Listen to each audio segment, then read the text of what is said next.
Hi everyone. In this section, we're going to talk about responding to challenging behavior. We're going to first talk about preventing the development of challenging behavior. How can we actually prevent that from occurring in the classroom? And we're going to minimize escalating behaviors with de-escalation strategies. So the learning outcomes in this module is you will discover effective strategies for preventing challenging behavior and managing it proactively when it arises in the classroom.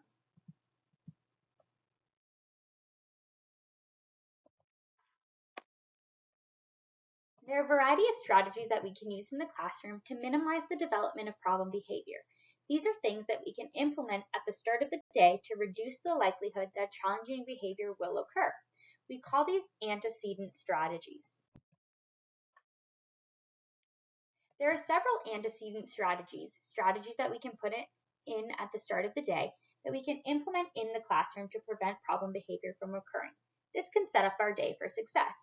Some of these include clearly articulating classroom rules and expectations, implementing reinforcement systems, structure and routine within the day, appearing confident and approachable, showing continuous positive regard and empathy, limiting non-essential demands, and making demands less aversive.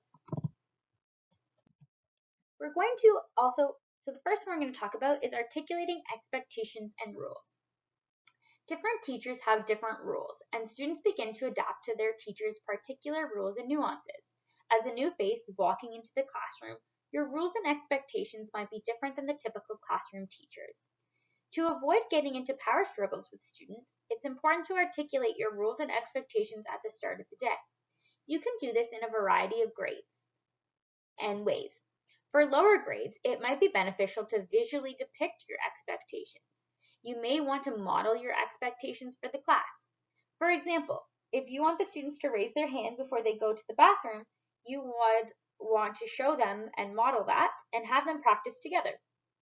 For older grades, a brief conversation about your expectations at the start of class and a couple of written expectations on the board will probably suffice.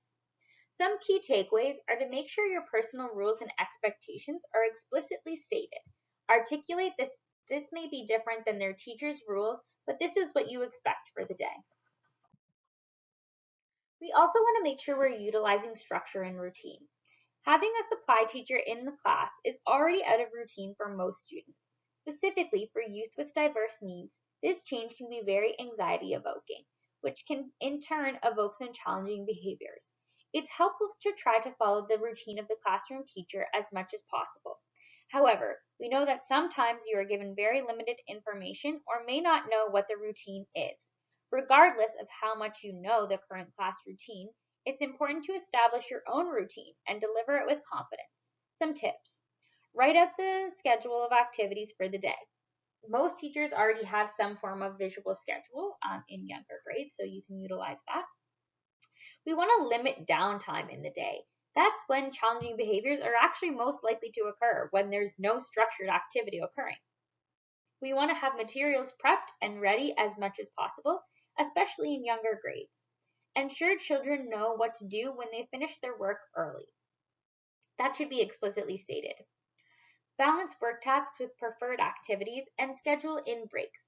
Oftentimes, children who don't want to complete certain activities are more likely to complete that activity if they know a preferred activity is coming after it and that they have to get that done first.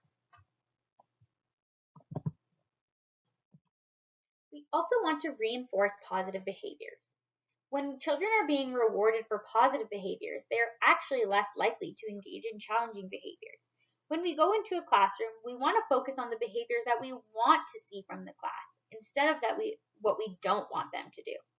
So if we think about a behavior that we don't want the class to do, like wandering around, can we flip that script and think about what would be the opposite of that? Sitting in their seats. That's the behavior we want to see. That's the behavior we want to reward. This helps avoid power struggles in the future. Instead of punishing the challenging behavior, we're reinforcing the behavior we want to see more of. It's a lot easier to reinforce a behavior than it is to punish one. When you see a positive behavior in your class, it's important to recognize it. You can reinforce it verbally or providing the class with some form of reward system. An example of an easy reward system would be when a positive behavior is being demonstrated, they will receive a pom-pom in a jar or a check mark on the board. If they get a certain amount of check marks, they get free time or they get a special outing. Don't worry if you're unable to reinforce every single time. Intermittent reinforcement or occasional reinforcement also works to strengthen positive behaviors. However, we want to make sure that we are reinforcing often. Remember that this may be something as simple as a check mark on the board. We also want to make sure that reinforcement immediately follows the behavior. We don't want to wait for 5 minutes after it happened to reinforce. We want to make sure the connection is strong. We also want to show continuous positive regard and empathy towards our students. This is not a new notion, but something we want to continue doing. We want to appear positive, confident, and caring towards our students. What is really emphasized is being available to the student, which does not necessarily mean always being in the student's space or talking to them, but being there when they need you. That means we're not distracted, we're not on our phones, we're not doing something completely different. If they need us, we're available for them. This is important, especially for us to be responsive to those really early signs of behavior so we can go in and de-escalate early. We also want to provide students with non-judgmental listening and ensure we are validating emotions to convey what we understand and how they are feeling, even if it's not verbally expressed to us. If a student comes to us with a concern, we're not meeting them with judgment or putting our adult views on the situation. It's important to recognize the emotion that is underlying the concern, not the specific concern itself. For example, if a child comes to us and says, "I hate math, I suck at it," we shouldn't say, "Don't say hate." It would be better to say, "I see you're super frustrated. How can I help?" We recognize that not every student has direct one-to-one support, but if a student is exhibiting challenging behavior, it's likely that someone is going to respond to them at some point. And therefore, we want to make sure that we're giving them that response in a proactive manner for positive behavior. If you're unable to be attentive to a student when they request, acknowledging that you see them and heard their request and letting them know you will come back to it can be very valuable. We also want to limit non-essential demands. So these are those demands that we sometimes place in the class that don't actually have to be placed. We want to think of limiting our instructions in general. Oftentimes we give way too many instructions and way too many specific instructions. We want to limit our question asking unless following the student's conversational lead or if the student prefers questions. Sometimes we ask way too many questions and students can actually see those as a demand. We want to think about what we're actually asking the child to do. Is it a want or is it a need? Is it important for the safety or well-being of the class? Can the job be done without the child doing this specific thing that I'm asking them to do? So some examples of some non-essential demands are tuck in your chair closer. Nope, you have to write your name first. Use this pencil, not that one. You have to use this sharpener, not that one. It has to be in blue pen, not red pen. If the task is getting completed, that's what we're really trying to focus on. A lot of times students with severe challenging behavior, they are seeking control in their environment, and we're actually, by placing some of those too many demands, we're really having them lose some of that freedom and that control. If we do have to give a demand, we want to make sure that we make it less aversive. So we can do this by providing choices prior to the provision of the demand. Do you want to use the pink or the blue marker? Again, allowing the student to take back some of that control. Offer choice in materials. Provide all the support to the student that they need to be successful. And consider making the demand a shared experience. So this might look like, instead of saying to this class, "All right, everybody go, let's clean up garbage," and you sitting at your desk, that might be you're actually joining the class and cleaning up garbage and kind of making it a fun, shared experience. Maybe you make a game out of it.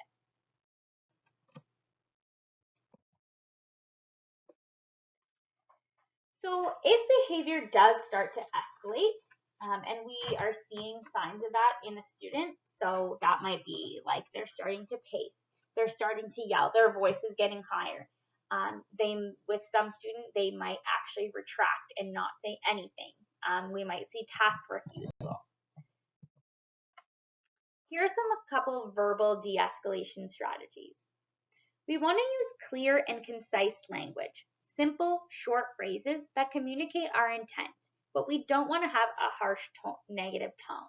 Oftentimes, the biggest mistake that I see when people are trying to de-escalate is they talk way too much. When somebody is escalated, they actually are not even processing all of that information that you're giving to them. So you want to make sure that you're using clear, concise, simple language. We're not engaging in long explanations, especially when a child is refusing to engage in a task. I need you to do this because. That's most likely not going to solve the situation, and in fact, probably make the child even further escalated. We want to provide choice. We're going to go into this a little bit more in the next slide. Now is not the time to bring up consequences. If you don't do this, or if you don't stop, this is going to happen. That's most likely going to escalate the child further, not de-escalate them. Again, they're probably not even hearing what you're saying at this point. Avoid telling the student to calm down. No one in the history of being told to calm down has actually calmed down. It's unhelpful and most likely will probably further escalate the student. Again, don't feel like you need to solve all the problems today. You don't have to solve the behavior. You don't have to solve the issue that's happening today. A validation of emotion is the strongest thing you can do in this moment. So for example, we could say to a student, I see you're super angry right now. I can see how XYZ would make you upset. That's totally valid, but I'm going to need you to sit down. And then you can place that limit in that validation statement. So a couple tricks to avoid a power struggle as well. We want to find a way to give control back to the student safely. Oftentimes, students begin to escalate when they feel like they don't have control over their environment. They are losing that control. They are actively trying to seek it in any way, shape, or form. So is there a way that we can hand some of that control back to a student in a safe manner? And we can do that by giving them choice, which we are going to talk about in the next slide. We want to give the student space physically and emotionally. We want to take a step back. We want to give them that physical distance. Don't get super close to a child at this time. Prompt the student to take a break. There's lots of spots in a school environment where students can take a break, like the resource room. Some classrooms have calming spaces. They can take a walk. This is where we're going to provide the student with choice. We're going to redirect attention to an alternative activity. So if we find that, we're really stuck in that power struggle, the child is not wanting to complete that activity, you're really stuck there, maybe we leave that activity right now and we move on to something else. We redirect attention to an alternative activity and then we'll bring it back once they're calm. Let the student know that you're available and ready to listen to when they are ready to talk.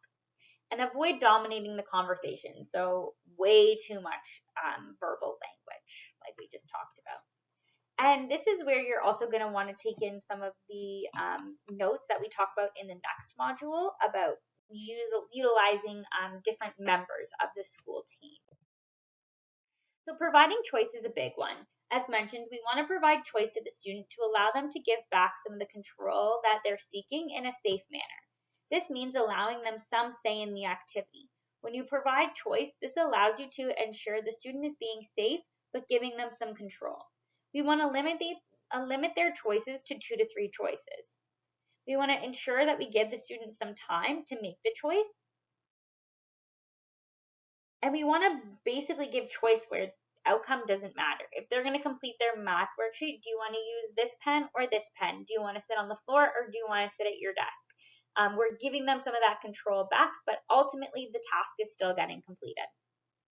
An example would be transitioning to a different area. If a student really didn't want to transition, we could say, do you want to bring your stuffy with you? Do you want to roll on the chair, or do you want to wait until everyone is gone to leave? So they have 3 choices. Thank you for listening to this section.